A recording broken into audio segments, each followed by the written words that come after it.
Hey, what's up, everybody? Welcome to the internet. Welcome to my channel. It's me, Odio, and I am back for episode 7 of the Pendragon cycle. Yes, the finale is here, and it's a bittersweet moment. I'm really excited. I couldn't wait to watch the finale. I was looking forward to it for weeks, but also I'm a little sad. This is one of the best shows I've ever seen, and I know it's going to be the end of it here. But anyway, I gotta say, I've seen it a few times now, and I'm ready for the review.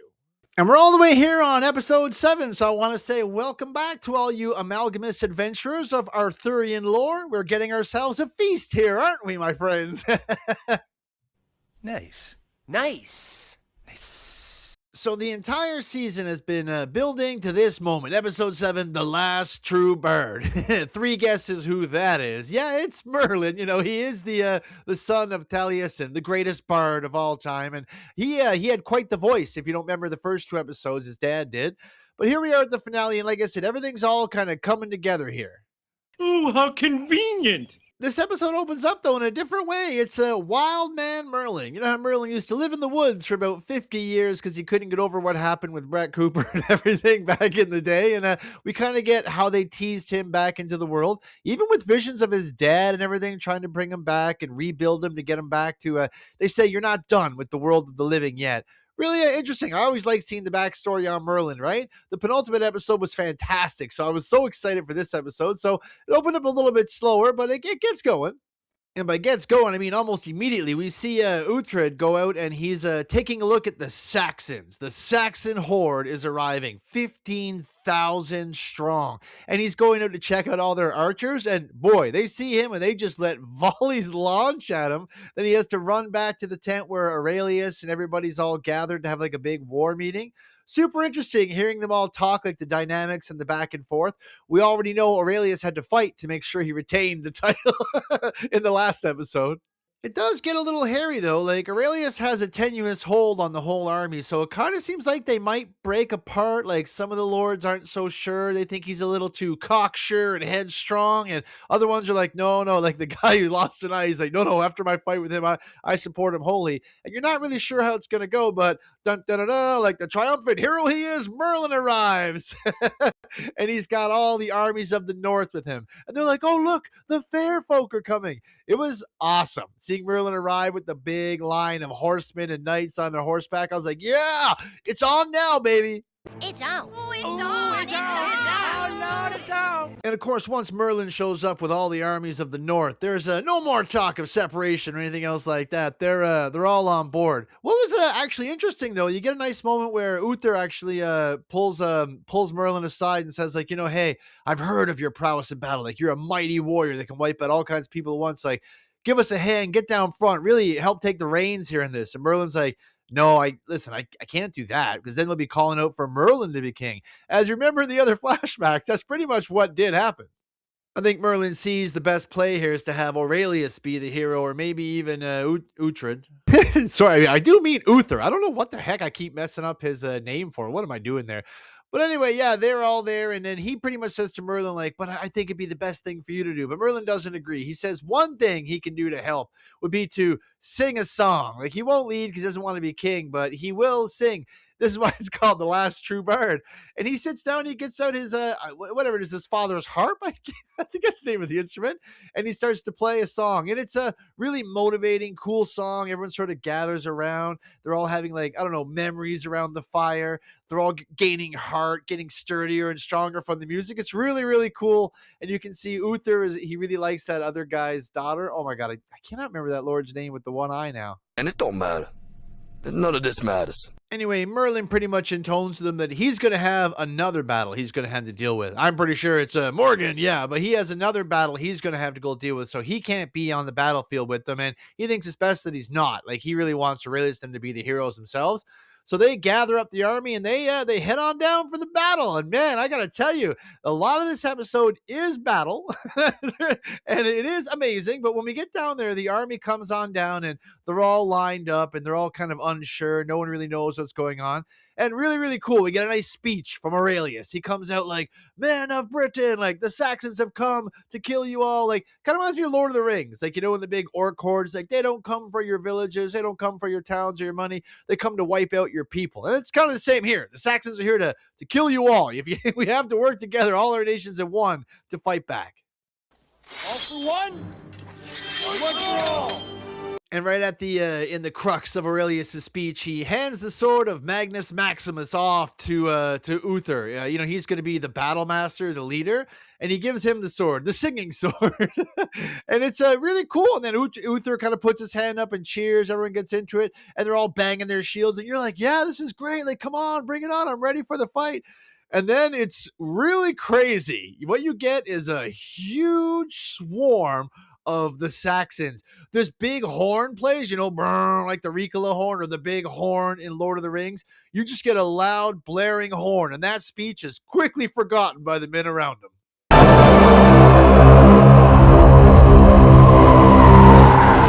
Some of the British men even try to abandon their posts and run. They're like, "If you try to run, we'll kill you." But like there's thousands of them, and the horn is going, and they're just like, "Oh my god, this is too much. Let's run!"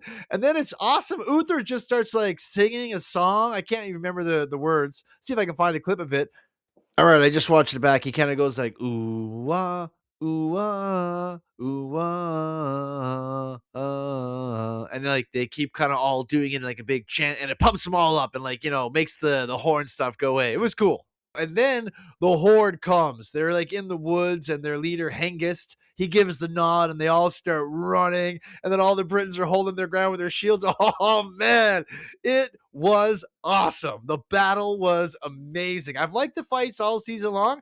This one is literally epic. You just see like guys just charging down a hill. You see blood. They run when they crash into the shields right at the beginning. They're like drop kicking into them, jumping over their heads. There's blood flying. They go all out. It is a savage fight. I know that they don't have the budget probably of like Lord of the Rings or Game of Thrones or something, but these guys are going all out. They're giving it their best effort. They say shoot for the moon and you might hit a star, right? Well, these guys do great. And all the actors, I feel like they're giving it their all. Like they're really whacking each other. They're going to go for the kill. Some of the fighting is awesome. And it goes on for a long time. Like we're talking like over 20 minutes of battle scenes off and on. It is fantastic. That's what you're supposed to do. You build to a finale, you build to a big event, and we totally get it here. The fight with the Saxons is one for the ages. Like I said, I know it's not a movie, it's a TV show, but it's movie quality. It was epic. I was loving it. There were so many heroes made that day, and you see how Uther can lead from the back and stuff.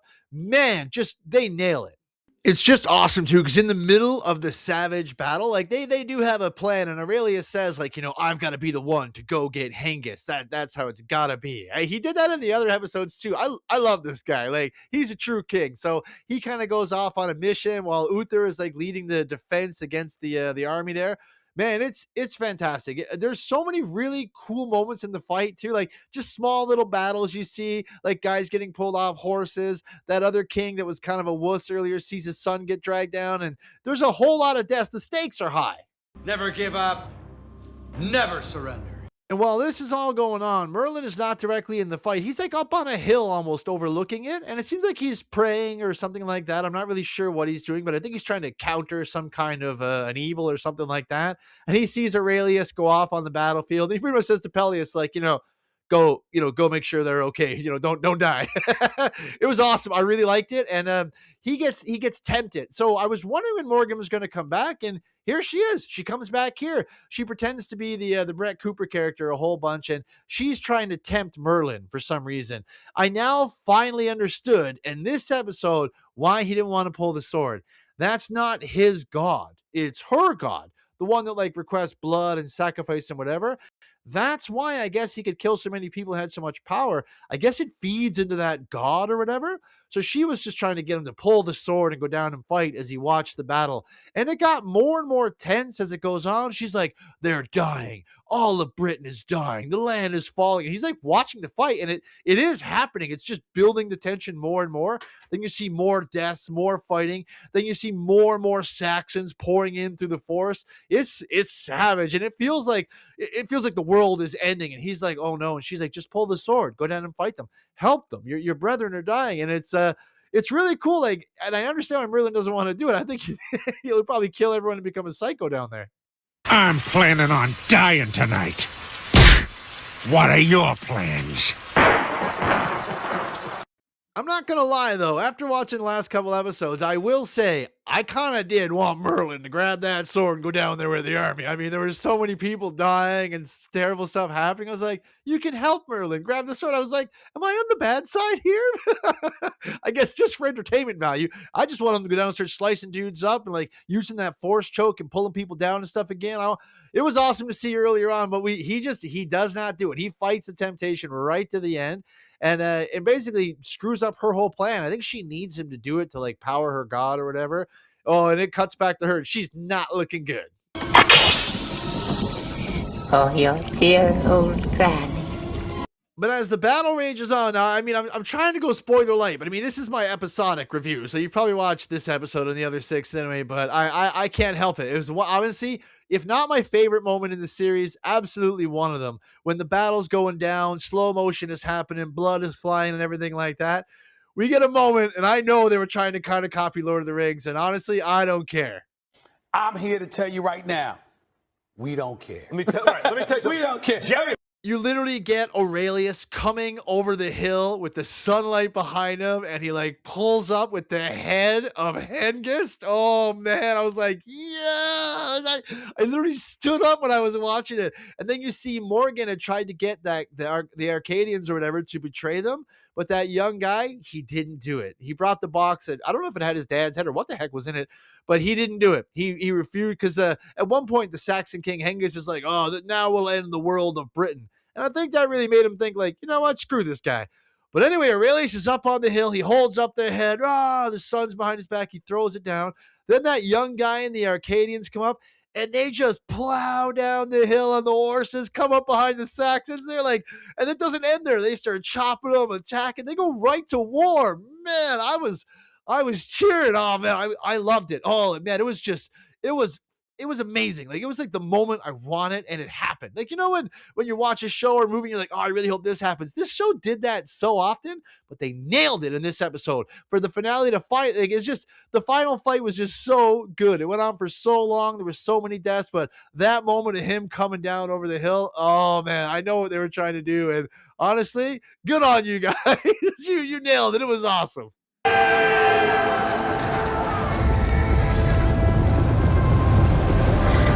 But I mean, yeah, if you're looking for epic fights, battles, and medieval wars on TV, you're not going to get much better than this, honestly. Like, it was just fantastic. They tried to create a bloody mess of a war that makes you feel the attrition on both sides as they charge and swing and hit at each other. And yeah, I loved it. I loved every minute of it. I mean, and like I said, you get a lot of battle in this episode. That's what most of the episode is.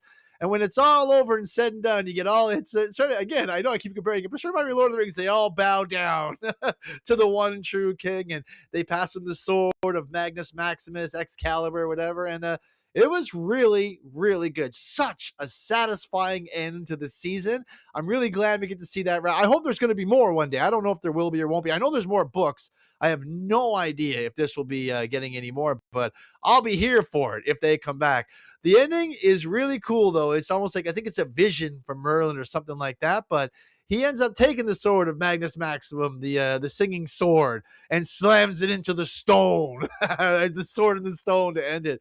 It was great. And you know, it was cool, too, because when Uther had that sword during the battle, he started singing, remember, to try to calm everybody down. So I think that was kind of a play on the singing sword stuff. But either way, it was a fantastic ending. Great symbolism for that. I mean, even if they never come back, that's a great final image. Merlin slamming that sword down into the stone or whatever for the future King Arthur to discover in the Arthurian lore that will come in future seasons.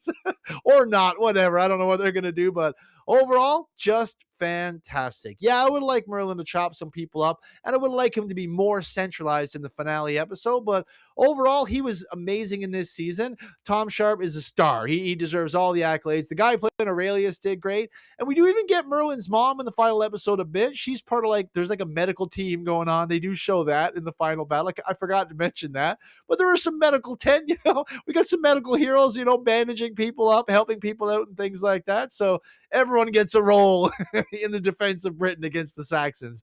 But overall, just an amazing show. Just like every episode, they're all 9.5 out of 10 for me. I would like them all to be 2 hours long. I'd like to be 10 more seasons of this, but I don't know what we're going to get. But I appreciate every minute of this I've gotten on the screen. I have absolutely loved it. This is the easiest recommend for anything I've watched ever in my life. I love the Pendragon cycle. It scratched the itch I was looking for. It was earnest, down to earth, clear villains, clear heroes, and they always let the dramatic moments sit without having to crack a joke or something every time.